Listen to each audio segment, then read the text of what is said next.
ao vivo com o repórter Tony Silva, que está na região do Grande Disseu, onde um motociclista morreu após colidir na traseira de um ônibus. Vamos conversar com o Tony Silva. Traz as imagens aí do Tony ao vivo no local do acidente. Tony, boa tarde. Seja bem-vindo ao Jornal Dia News e vamos a todos os detalhes desse trágico acidente.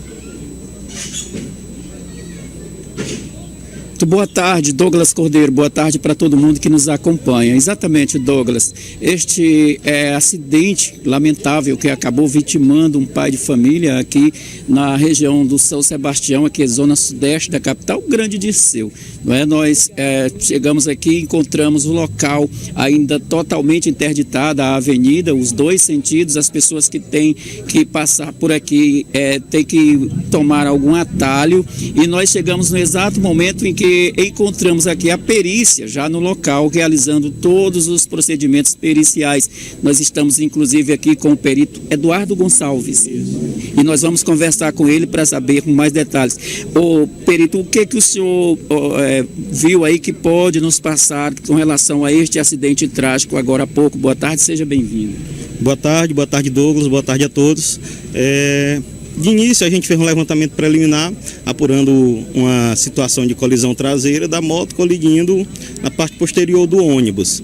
Então, de maneira preliminar, a principal indicação é a falta da distância de segurança, associada à velocidade que ele estava.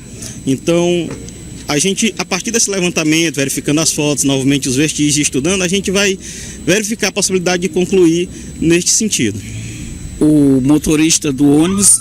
inclusive, há informações de que ele encontra-se aqui nas proximidades, deverá ser levado à central de flagrantes. Neste caso, ambas as partes vão se direcionar até a delegacia de trânsito para realizar o BO e cada um vai relatar o seu depoimento da maneira correta. Então, ambas as partes se prontificaram voluntariamente a se apresentar. O senhor já tem a identificação da vítima? Temos, mas a gente mantém, em respeito à família, a gente mantém sobre sigilo a informação e o delegado é quem vai apurar agora os procedimentos. Há informações de que ele estaria se dirigindo ao local de trabalho, que seria um permissionário do mercado do Renascença 2. O senhor conseguiu essa informação? Essa parte mais investigativa a gente não apresenta durante a perícia. A gente não examina essa parte investigativa na parte da perícia. Isso é mais para a delegacia e a investigação dos fatos. A gente se atém ao exame do local e aos vestígios e evidências presentes aqui no local. Tá certo então, Douglas. A gente agradece aqui ao perito Eduardo Gonçalves, que prontamente nos atendeu para trazer essas informações. É um caso lamentável, é mais uma pessoa que perde a vida do trânsito aqui. O que a gente pode observar, Douglas, é que aqui nas proximidades tem uma curva bem acentuosa aqui, logo aqui à frente. Então ele estaria vindo no mesmo sentido do ônibus. São informações que a gente colheu aqui no local e de que ao realizar a curva, ele não teria tido tempo, ou pelo menos reação, para evitar o choque traseiro aqui com o ônibus, como o próprio perito já explicou. Lamentavelmente, foi um choque bastante violento, pelo que a gente observa a situação como encontra-se o ônibus. Este momento é o momento em que o pessoal do Instituto de Medicina Legal acaba de sair, fazendo a remoção do corpo, que vai posteriormente liberar aos parentes para realizarem o sepultamento. Nós lamentamos profundamente, Douglas, porque, como dissemos, é mais um pai de família que perde a vida em um trágico acidente aqui na zona sudeste da capital, e nós voltamos aos estúdios com você, Douglas.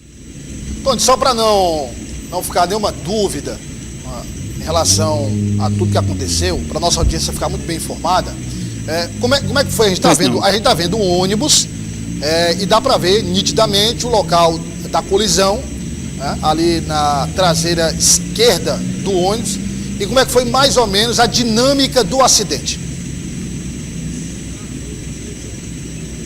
O Douglas está perguntando para o senhor, pela forma como a gente visualiza aqui o ônibus, se o senhor daria para dizer mais ou menos a dinâmica deste acidente? A gente prefere se resguardar nessa questão da dinâmica para emitir a resposta oficial do perito no laudo pericial. É uma forma da gente resguardar tanto as partes quanto o nosso trabalho. tá certo? Então eu vou manifestar apenas oficialmente no laudo pericial. Tá certo. De toda forma, a gente agradece mais uma vez aqui, Douglas, ao perito Eduardo Gonçalves, que, como eu disse, prontamente, numa lua desta, né, mas prontamente nos atendeu aqui para trazer detalhes. Mas nós vamos, inclusive o corpo acaba de ser recolhido, como já dissemos, mas o que a gente pode observar aqui, Douglas, é que o choque foi realmente violentíssimo pelo estado em que se encontra o coletivo. O perito já saindo aqui, certamente, Douglas, lamentavelmente, acaba de realizar todos os procedimentos aqui, como ele mesmo diz, ele já irá se manifestar no laudo pericial. A gente vai aguardar, evidentemente, continuar acompanhando e mais informações posteriores a gente vai estar trazendo ao telespectador da O Dia TV. Eu volto com você, Douglas. Aí, só para finalizar, Tony, aí onde estava parado, o que se tem de informação, quando estava parado, quando houve a colisão, né? Sim, exatamente. Da forma como nós falamos aqui, vinha depois de uma curva, o motoqueiro estaria no mesmo sentido em que o ônibus estava se dirigindo, porém, no momento, o ônibus estava parado. Porque, como a gente pode ver, aqui é uma parada de ônibus. Olha aqui, Zeca, mostra bem aqui, por gentileza. É uma parada, Douglas, e o ônibus estava parado exatamente para o processo de subida e descida de passageiros. E aí o motoqueiro não teve reação, ele não tem, inclusive, marcas de frenagem, ele não teria tido nenhuma reação até se chocar fortemente com a traseira do ônibus, Douglas. Essas são as informações que nós colhemos, mas somente a perícia, os laudos periciais irão comprovar ou não, Douglas.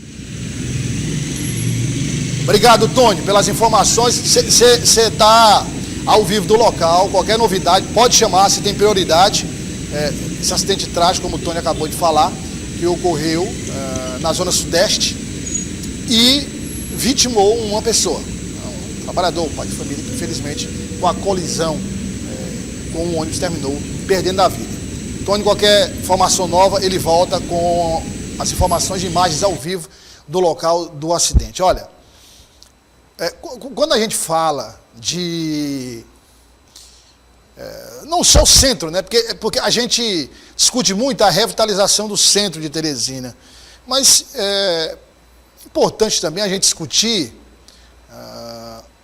digamos, a revitalização, e aí não seria bem o termo revitalização, mas discutir, digamos, a remodelagem de alguns pontos. Se tiver aquelas imagens gravadas, pode colocar aqui no telão, Gio. Revitalizar alguns pontos, não todos, claro, mas os pontos, digamos, considerando todas as zonas de Teresina, os pontos de maior movimentação, né? Pontos que tem muita movimentação de veículo, moto, carro, bicicleta, pedestre, ônibus, porque há um crescimento óbvio e natural da frota, né? E aí você tem basicamente os mesmos espaços na zona urbana de Teresina, né? Aumenta a frota, você tem o mesmo espaço. E aí entra um outro ingrediente nessa história, pode deixar o GC também se tiver. Tem um outro ingrediente nessa história, que é o seguinte: se a gente tivesse um sistema de transporte coletivo, né, que tem um GC aí para colocar, gente, por favor. Se tivesse um sistema de transporte coletivo que funcionasse, né, que recebesse boa parte dessas pessoas, principalmente aquelas que transitam todos os dias, não resolveria o problema, mas você conseguiria amenizar, digamos. Só que cada vez mais com esse transporte coletivo extremamente ineficiente, as pessoas estão deixando o ônibus e buscando os transportes individuais, dividindo moto, né? Quem tem uma moto divide com outra pessoa, quem tem um carro divide com outra pessoa, né? As pessoas, inclusive, com contratos com moto Uber, enfim, mototáxi, táxi, aplicativos. Então, estão deixando de usar o transporte coletivo para usar os transportes individuais. Quando, na verdade, nas grandes cidades do mundo, o movimento é o inverso. quando se fala de mobilidade urbana nas grandes cidades, o movimento é o inverso. É as pessoas deixando os transportes individuais e indo para o transporte público. Por exemplo, nos países desenvolvidos, uma pessoa de classe média, média alta, até classe alta, entra no metrô tranquilamente, porque funciona. Pega um ônibus tranquilamente, porque funciona. Então, toda a modalidade de transporte público é utilizada nos países desenvolvidos, porque funcionam as modalidades. Aqui não. Então, sobrecarrega cada vez mais esse espaço urbano tão limitado que Teresina tem. E isso também está começando a acontecer em grandes cidades do interior do estado. Por exemplo, em Parnaíba, a São Sebastião, meu primo, a principal, eu acho aquela avenida muito linda, aquela avenida. Ela corta a cidade inteira, Parnaíba praticamente. Você sai ali do final dela até o outro lado, e ela é larga, são 4 faixas. Tem um canteiro enorme na frente. Então, um negócio muito bem feito. Quem fez ali, já fez pensando ali, não sei quantos anos na frente. Então, aí, não tem. Teresina não tem.